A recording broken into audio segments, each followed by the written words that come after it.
Hello, my name's Isra Black. I'm a lecturer in health law at the University of York, York Law School. It's my honor to participate as an informant for this citizens' jury on assisted dying. I've been asked to provide you with an introduction to legal eligibility criteria for assisted death. By way of plan, I'm first going to introduce the idea of legal eligibility criteria for assisted death and a broad and narrow sense in which we might talk about eligibility criteria. I'm then going to unpack a couple of eligibility criteria that are relevant to the person seeking assisted death, that is, autonomy and age. And finally, I'm going to leave you with a couple of thoughts or considerations for choosing between eligibility criteria and the reasons why we might choose. Okay, so here's a visualization that I've made of the possible features that would go into a legal regime for assisted death. And when we speak of eligibility criteria, we might think that in a broad sense, eligibility criteria refer to all those things that fall under the heading before death. That is, all the ex ante legal criteria that must be fulfilled in order for assisted death to be lawful, other things equal. And these eligibility criteria in the broad sense may include all those facts about the person seeking assisted death, the facts about the person who provides assistance and the kind of assistance they provide, and the facts about the process for seeking assisted death. There is, however, a narrower sense in which we might speak about eligibility criteria for assisted death. And here we might focus instead on the facts about the person seeking assisted death, for example, their age, what condition qualifies them for assistance to die, and considerations bearing on whether the wish to die they have is autonomous, as well as facts about the process, including residence, the need for a second opinion with regard to whether the legal criteria are fulfilled, authorization from some third party, and whether there is a waiting or cooling off period for assisted death. Each eligibility criterion reflects some condition that must be fulfilled in order for assisted death to be lawful, other things being equal. I've been asked to explain a couple of eligibility criteria so that you can gain a sense of what goes into each legal condition or feature or criterion. So when we think, for example, about the condition that the wish to die is autonomous, typically this is understood to consist in three things: information, decision-making capacity, and voluntariness. The information condition tests whether an individual possesses relevant facts about their situation.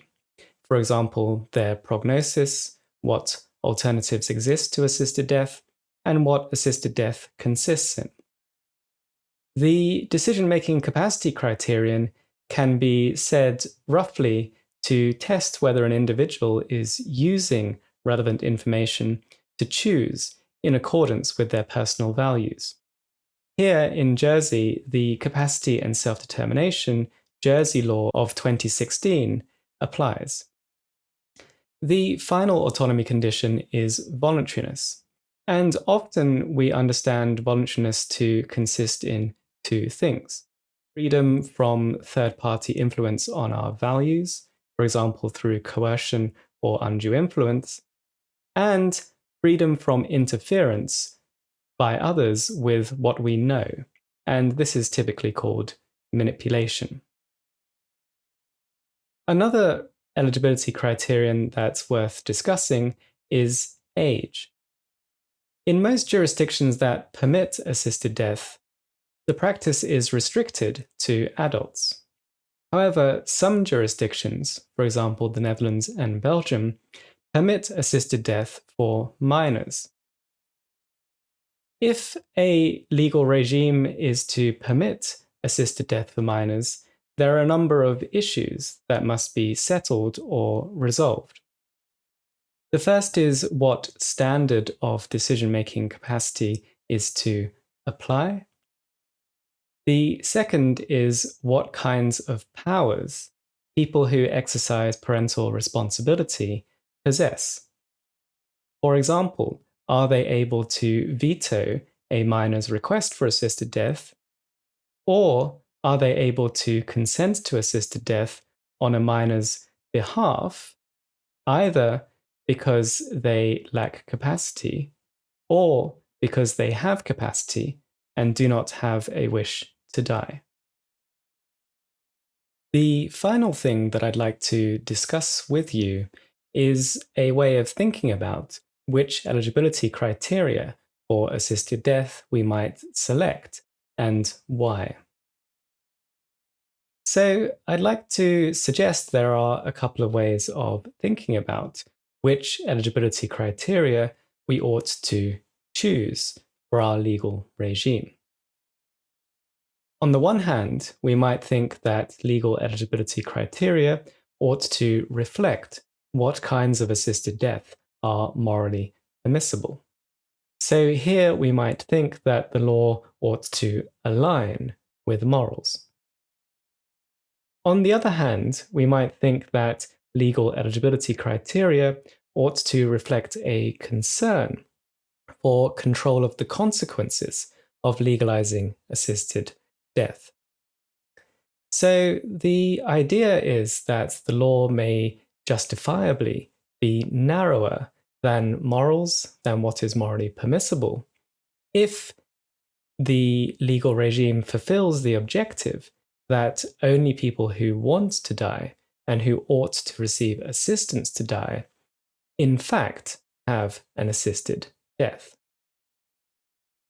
Clearly, choosing a legal regime for assisted death that is narrower than the bounds of what we might think is morally permissible gives rise to controversial questions.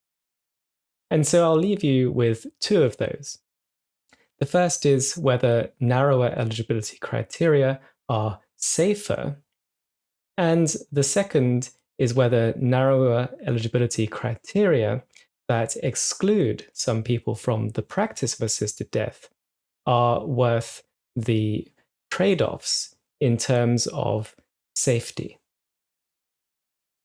Okay, so in this short video, I introduced you to the idea of legal eligibility criteria for assisted death and a broad and narrow sense in which we might think about said criteria.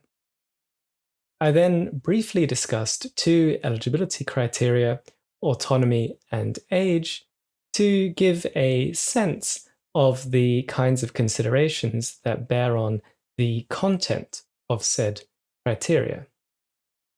Finally, I introduced you to a couple of ways of thinking about which eligibility criteria for assisted death we should select and what kinds of reasons we might give for criteria selection. Thank you very much, and I'll be very happy to answer any questions you have at the event.